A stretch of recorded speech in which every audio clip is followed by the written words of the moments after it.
Hello students, good morning all of you. કેમ છો બધા લોકો? મજામાં? તબિયત પાણી સારા? ધોરણ 12 commerce account subject.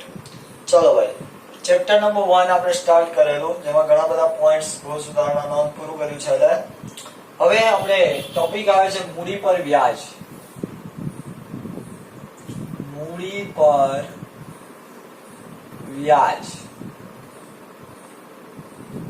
Okay, starting ઉપાડ વ્યાજથી કર્યું હતું, પછી ભૂલ સુધારણા નોંધ ગઈ હતી, પછી નફાની વહેંચણી ગઈ હતી, હવે મૂડી ઉપર વ્યાજ ગોતીએ. ઓકે ભાઈ, નોર્મલી કઈ બાકી ઉપર વ્યાજ મળે? વર્ષની શરૂઆતની બાકી ઉપર, એટલે કે વર્ષની શરૂઆતમાં મૂડી હોય એની ઉપર વ્યાજ મળે, કે વર્ષના અંતે હોય એની ઉપર વ્યાજ મળે? તો યાદ રાખવું હંમેશ માટે, વર્ષની શરૂઆતમાં માલિક કે ભાગીદાર જે કોઈ હોય એ જે મૂડી પડેલી હોય એની ઉપર એને વ્યાજ મળે. વર્ષની શરૂઆતની મૂડી પર. ઓકે, યાદ રાખવું ખાસ. તો સૂત્ર છે શરૂની મૂડી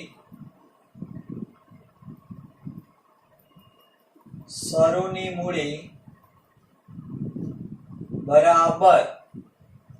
હવે આપણી પાસે તો હિસાબો હોય એટલે વર્ષના અંત ના હોય. શરૂની આપી દીધી હોય તો ઉપાધિ નથી. આખરની મૂડી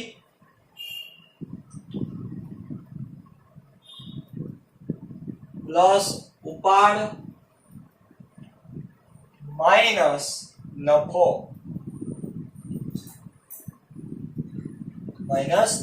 કોડ હોય તો પ્લસ. ચલો, લેવું ન કરતા, નફો લેશે, ડોન્ટ વરી. દાખલો જોઈએ. ભાઈ, શરૂની મૂડી કેમ મળે? તો આખરની મૂડીમાં ઉપાડ પ્લસ કરવાનો, નફો માઇનસ કરવાનો. યાદ કરજો, મૂડી ખાતું લખાવેલું હતું તમને. ચલો, દાખલો જોઈએ.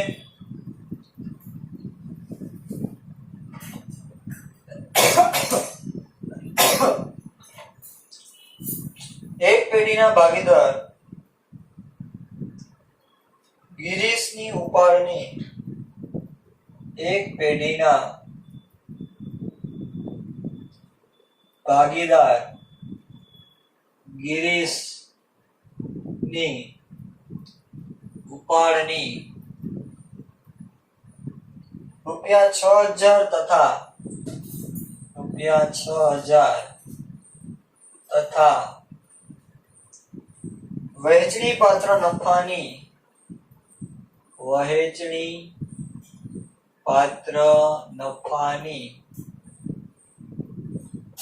પાત્ર નફો ક્યારે હોય? તો કે વર્ષના અંતે.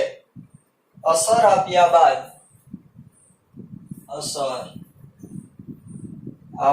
બાદ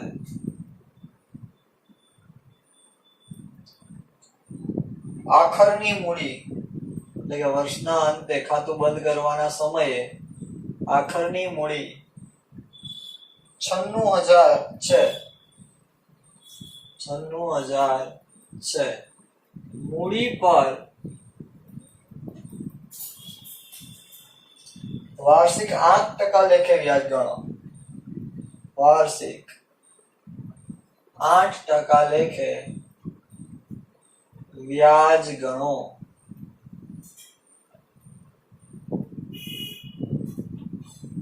ચાલો, શું કે ભાઈ? ગિરીશની ઉપાડ, એટલે કે ઉપાડ કેટલો? ગિરીશનો ઉપાડ 6,000. વહેંચણી પાત્ર નફાની અસર આપ્યા બાદ આખરની મૂડી કેટલી? તો કે 96,000. હાલો, આખરની મૂડી છે, ઉપાડ છે,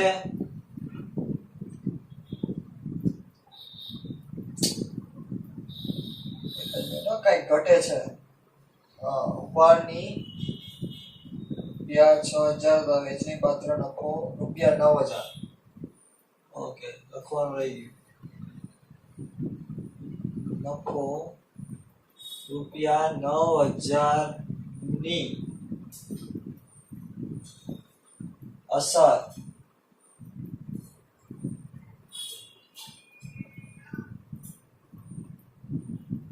આપ્યા બાદ. ઓકે, ઉપાડ 6,000, નફો 9,000 ને આખરની મૂડી 96,000. તો મૂડી પર વાર્ષિક 8% વ્યાજ ગણો. હવે વ્યાજ શેની ઉપર હોય? તો કે શરૂની મૂડી ઉપર. અહીંયા કઈ મૂડી આપી? આખરની મૂડી. તો સૌથી પહેલા તો શું ગોતવાનું? શરૂની મૂડી બરાબર આખરની મૂડી પ્લસ ઉપાડ માઇનસ નફો. ભાઈ આખરની મૂડી કેટલી કહે છે તમને? 96,000 પ્લસ ઉપાડ કેટલો? ઉપાડની 6,000 ને માઇનસ વેચણી પાત્ર નફો 9,000. ભાઈ 96,000 પ્લસ 6 એટલે 96,000 પ્લસ 6 1,02,000 માઇનસ 9,000 કરો તો 93,000 રૂપિયા આવે. શરૂની મૂડી 93,000.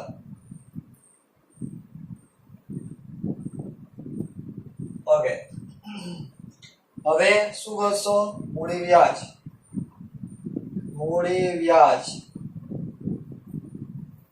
ઓકે, મૂડી કેટલી છે? 93,000 ગુણ્યા કેટલા ટકા ગણવાનું છે વ્યાજ? 8%. એટલે 8/100 બરાબર જવાબ આવે 7,440. 7,440. દાખલો રો. ઓકે, આમાં યાદ એટલું જ રાખવાનું છે કે વ્યાજ હંમેશા શરૂની બાકી પર હોય. શરૂની બાકી પર જેટલા ટકા કીધા હોય એ ટકા ગણી નાખવાના.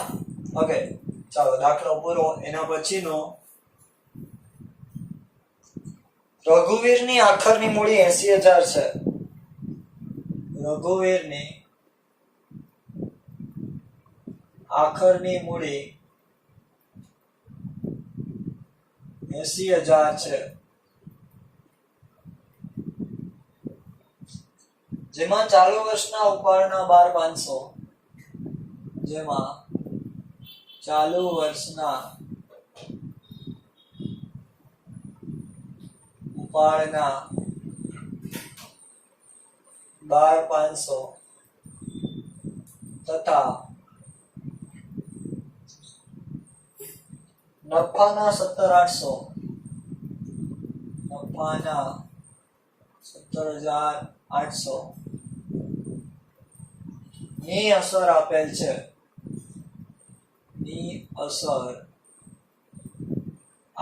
છે.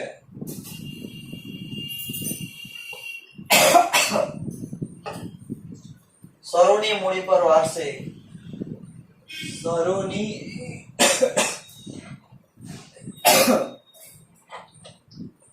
મૂડી પર વાર્ષિક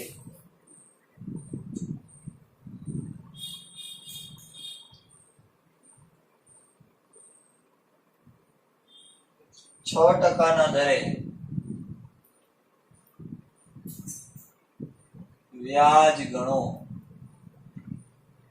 ચાલો ભાઈ, હવે જો આખરની મૂડી આપી છે, ઉપાડ 12,500 આપ્યો ને નફાના 17,800 આપ્યા. શરૂની મૂડી પર ઉપાડ વ્યાજ ગણો. તો સૌથી પહેલા શું ગોતવું? શરૂની મૂડી પર મૂડી વ્યાજ ગણો. શું ગોતવું પડશે? શરૂની મૂડી બરાબર સૌથી પહેલા આખરની મૂડી પ્લસ ઉપાડ માઇનસ નફો. ચાલો ભાઈ, આખરની મૂડી કેટલી કીધી છે? 80,000 પ્લસ ઉપાડ કેટલાનો? 12,500 માઇનસ 17,800.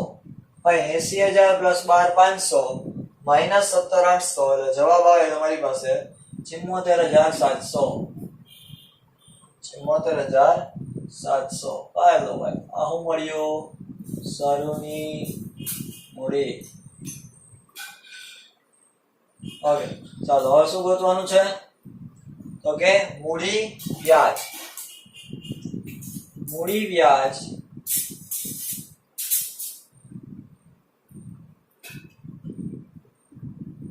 બરાબર કેટલી છે મૂડી? 74,700 ગુણ્યા 6/100 બરાબર જવાબ આવે 4482. 4482. ચાલો હવે દાખલો પૂરો. ઓકે, સ્ક્રીનશોટ લઈ લો પેલા, પછી આગળ વધીએ. ઓકે, ફાસ્ટ સ્ક્રીનશોટ લઈ લો ઝડપથી.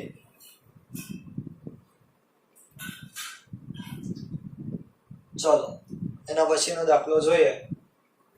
બધા લોકોએ સ્ક્રીનશોટ લઈ લીધો હશે.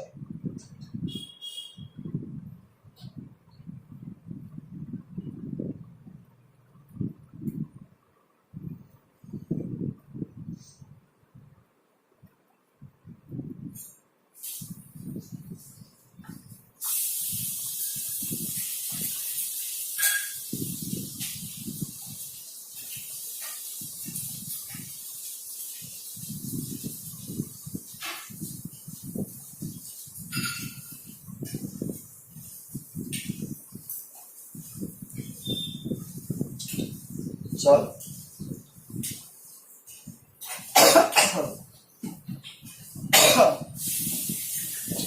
એના પછીનો દાખલો કંઈક નવું આવે છે. હવે થોડું જાણવા જેવું. બરાબર, આ તો ડીંચુક નાનું છોટું હતું. જૈનત અક્ષરા અને સપના.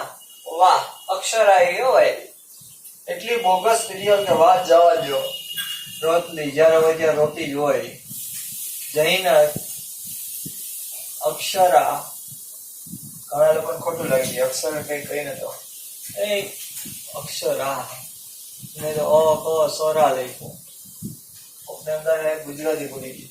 અક્ષરા અને સપના, અપના સપના મની મની સરખા હિસ્સાના ભાગીદારો છે. સરખા હિસ્સાના ભાગીદારો છે.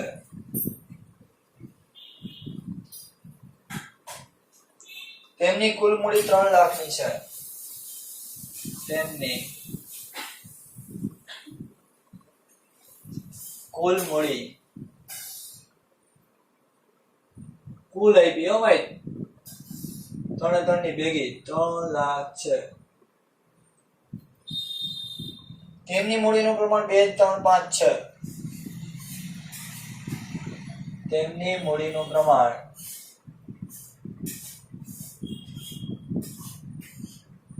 2:3:5 છે.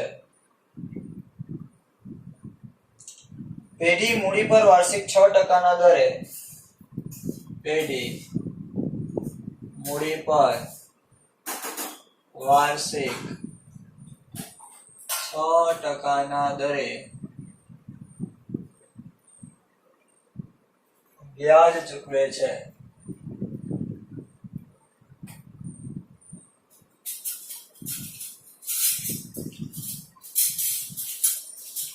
ભાગીદાર અક્ષર અને મૂડીના વ્યાજ સહિત, ભાગીદાર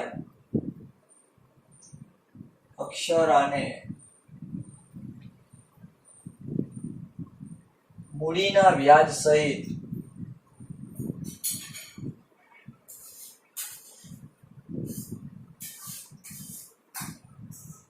45,400 મળ્યા છે. 45,400 મળ્યા છે. તો ભાગીદાર જૈનત અને સપનાને મૂડીના વ્યાજ સહિત કેટલા રૂપિયા મળશે? તો ભાગીદાર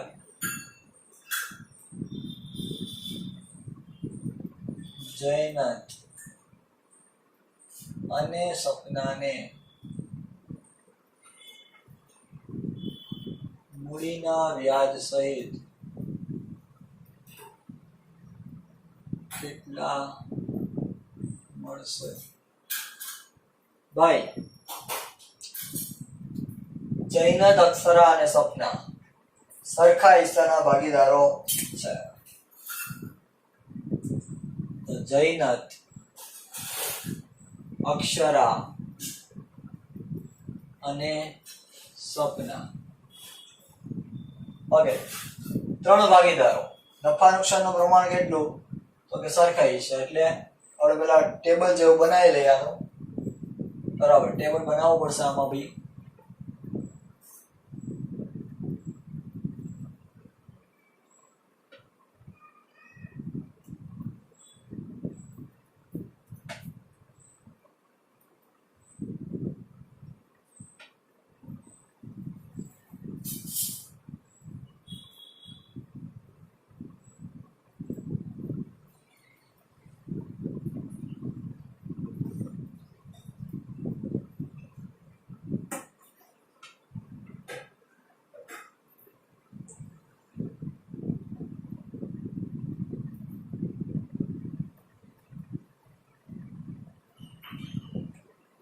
આ રીતનું ટેબલ ડ્રો કરવાનું રહેશે.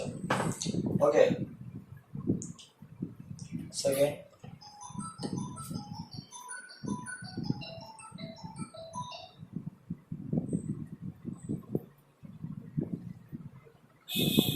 ચલો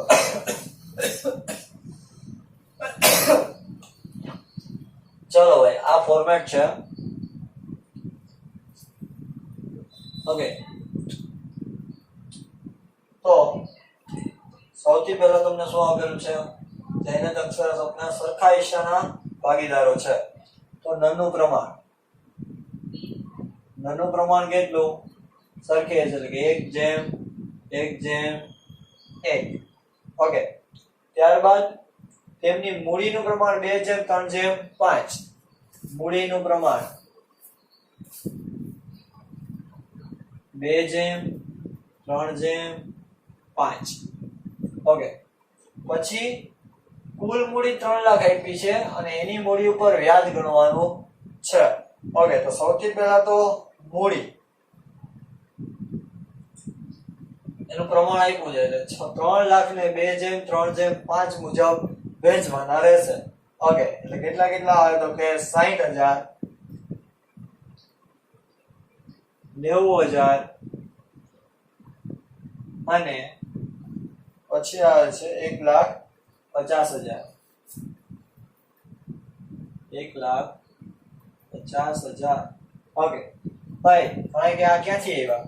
તો મૂડી હતી 3 લાખ, એને આપણે 2:3:5 મુજબ વેચ્યું. ઓકે, ઈ મૂડી ઉપર શું દેવાનું? તો કે વ્યાજ. સાહેબ ઈ કેને કીધું? ક્યાં ખબર પડી?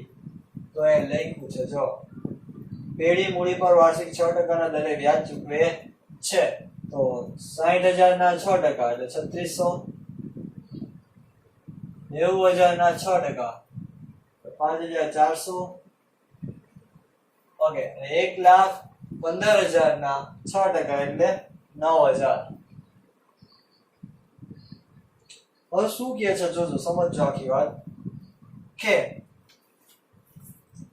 ભાગીદાર અક્ષરા, અક્ષરા વાળી સિરિયલ, નૈતિક વાળી અક્ષરા, બરાબર, ને મૂડીના વ્યાજ સહિત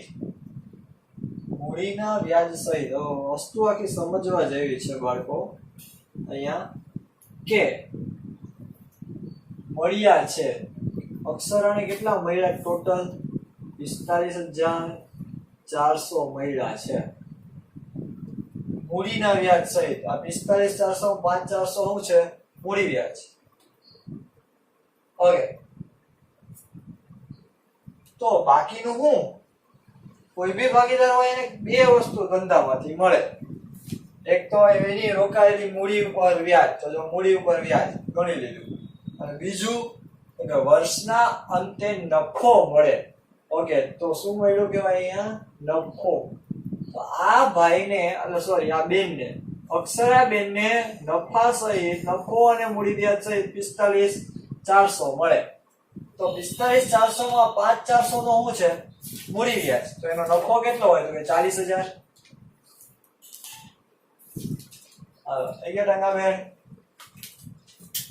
મૂડી વ્યાજ પ્લસ નફો એટલે 45,400 રૂપિયા થયા.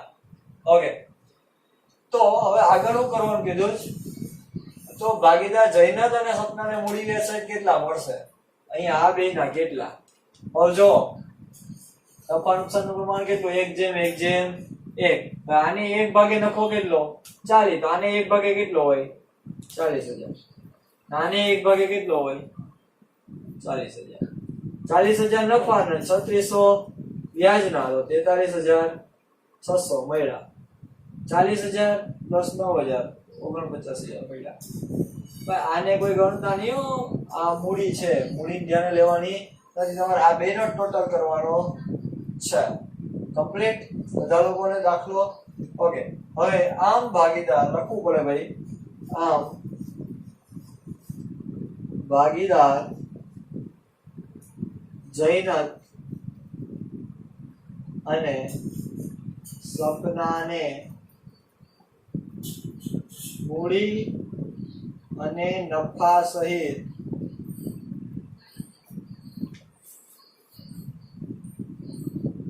એટલે કે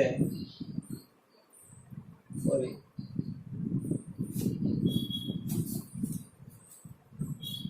સપનાને મૂડી વ્યાજ સહિત 43,600 અને 49,000 મળે છે. ભાઈ તો આ તો રકમ હતી આટલી, તો આટલી વસ્તુની જ ગણતરી કરી. હજી એક વાર 45,400 મળ્યા ક્યાં, તો કે અહીંયા. બરાબર, અહીંયા હું લખી નાખવાનું મૂડી પ્લસ મૂડી વ્યાજ પ્લસ નફો. નફો તો ભાગીદારને મળતો જ હોય દર્શનાંતે. હારોહાર શું મળે, એની મૂડી ઉપર વ્યાજ. એટલે શું કીધું તું, મૂડી વ્યાજ સહિત રકમ. ઓકે, ચલો સ્ક્રીનશોટ લઈ લેજો અને લખી લેજો. એના પછીનો દાખલો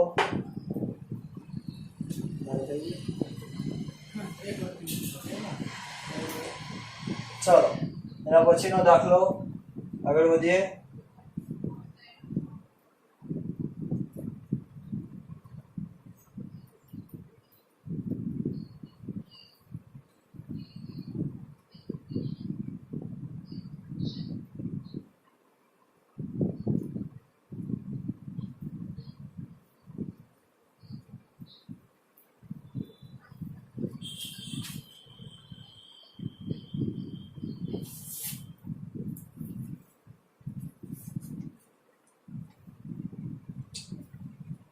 A, B અને C સરખા હિસ્સાના ભાગીદારો છે. A, B અને C સરખા હિસ્સાના ભાગીદારો છે.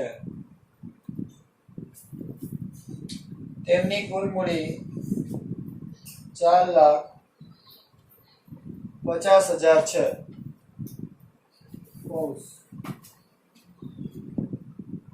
તેમની કુલ મૂડી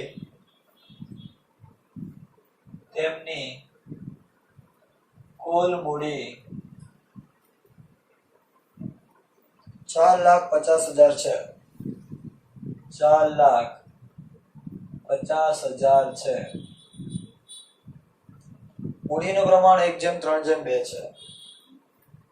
મૂડીનું પ્રમાણ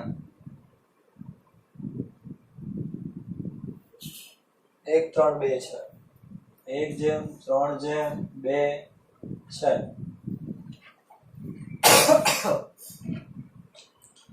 પેઢીની મૂડી પર 9% દરે વ્યાજ ચૂકવે છે. પેઢી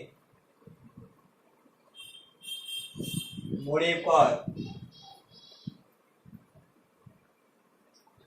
9% દરે વ્યાજ ચૂકવે છે.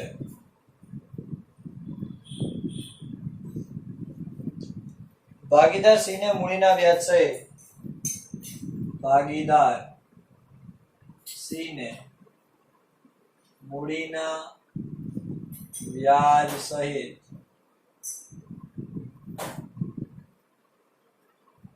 73,500 મળ્યા છે. 73,500 મળ્યા છે.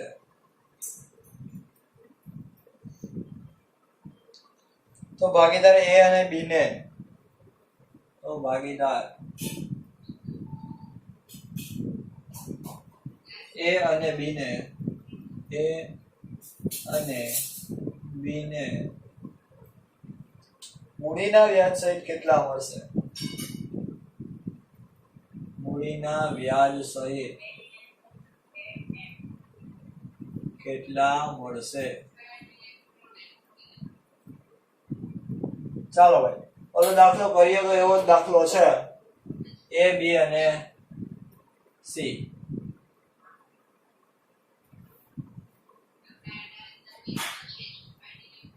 ઓકે, એટલે ટેબલ ડ્રો કરી જ લેવાનું ફરજિયાત. ટેબલ ડ્રો કરીએ એટલે સરખું પ્રેઝન્ટેશન રહે ભાઈ.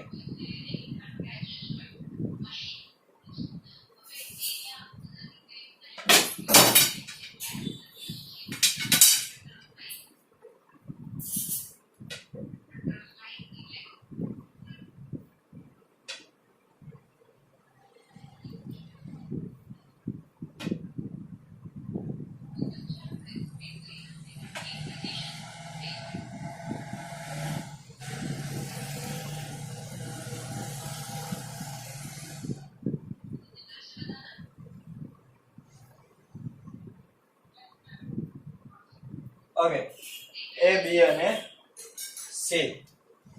સૌથી પહેલા તો કે નનું પ્રમાણ સરખા હિસ્સાના એટલે 1:1:1. ત્યારબાદ કુલ મૂડી, ભાઈ મૂડીનું પ્રમાણ પણ આપ્યું છે લખવાનું, બધા આડાવડો હોય કોઈ પણ આપણે આ સિક્વન્સમાં લખવું 1:3:2. ત્યારબાદ મૂડી, આમાં આપણને કુલ મૂડી આવી છે, આપણે એને ડિસ્ટ્રીબ્યુટ કરી દેવાની.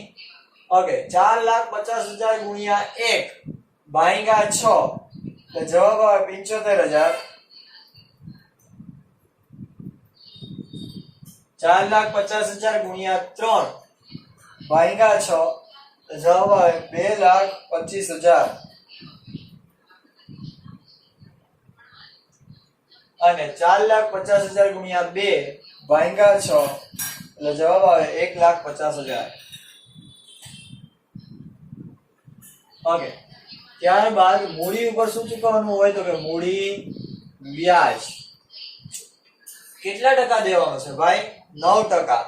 75,000 ના 9% એટલે 67,50. 2,25,000 ના 9% એટલે 20,250. અને 1,50,000 ના 9% એટલે 13,500. ઓકે, હવે આપણને એવું કીધેલું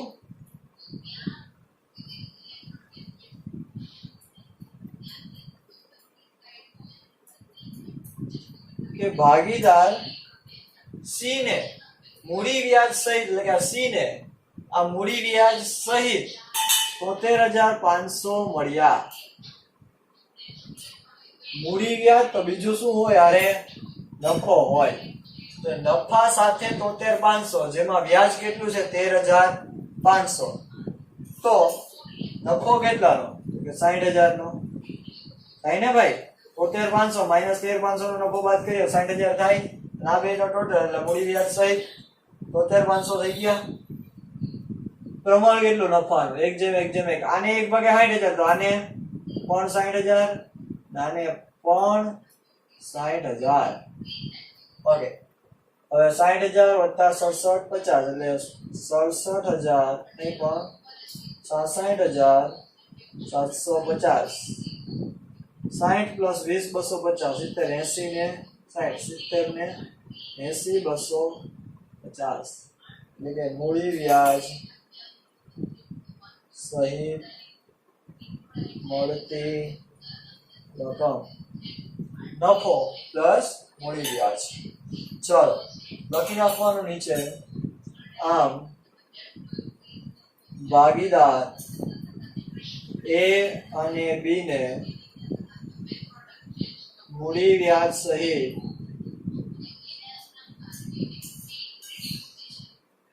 66,750 અને 80,250 મળશે. ઓકે, ચાલો પત્યું. બધા લોકો વ્યવસ્થિત સ્ક્રીનશોટ પાડી લેજો, લખી લેજો. ઓકે, અને બીજું કે કે ભાઈ આજે કરાયેલા દાખલામાં કઈ બી ન સમજાણું, આ દાખલાઓમાં ખાસ કઈ ના સમજાણું હોય તો એની ટાઈમ કોલ કે મેસેજ કરીને પૂછી લેજો. Best of luck.